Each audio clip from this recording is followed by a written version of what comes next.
Hey, come learn to tap with me. So every week I'm making a little practice log, Tuesdays. I'm calling it Tuesday Taps. This is week 5. This week I want to talk about visualization. Go check out my last 4 videos for some of these things I'm going to talk about. I don't want to go too far into them for sake of time. But last week I was in a rut, so I kept doing what I had been doing the week before. And it dawned on me last week that the thing that's really holding me back is visualizing these patterns. And a lot of that is just familiarity, but we can think through relationships and learn to visualize those relationships so that when we move our patterns around, we keep them intact, right? Because now that I'm doing, and maybe tapping up here, I need to,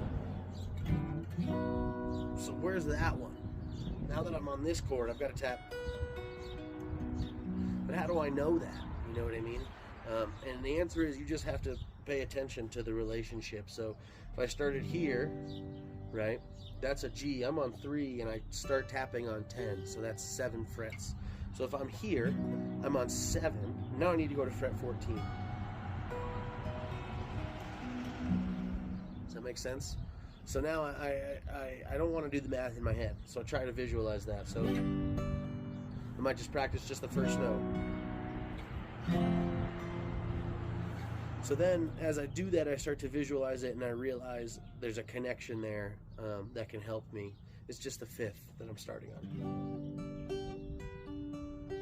So now if I do, let's say this is a C sharp chord, right? The 5th is G sharp.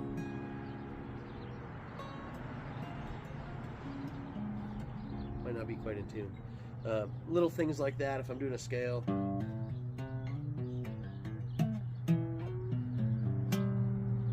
I notice octaves give me weird harmonic and stuff, and I'm assuming that's like fret wraps. If you know anything about fret wraps, let me know in the comments. If you have any recommendations, some people think they're cheating, but I'm getting some weird harmonic stuff when I tap octaves.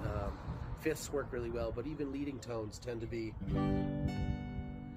I tend to start to get like 2 notes out of it. Anyway, so I'm learning to visualize. I'm doing the Matteo Mancuso minor arpeggio pattern that I'm sucking at right now, so that's fun. And the other stuff, and I'm visualizing across the strings more. I need to get better at it, but I think it's a foundational aspect of this. And when I watch people like Eddie Van Halen, it's clear they're not thinking very hard, and I have to think pretty hard, which is never going to work in an actual playing situation, whether that's by myself or with somebody else or live. It doesn't matter. But anyway, hope y'all drop a follow and a subscribe. I love y'all. If you got any advice, drop it in the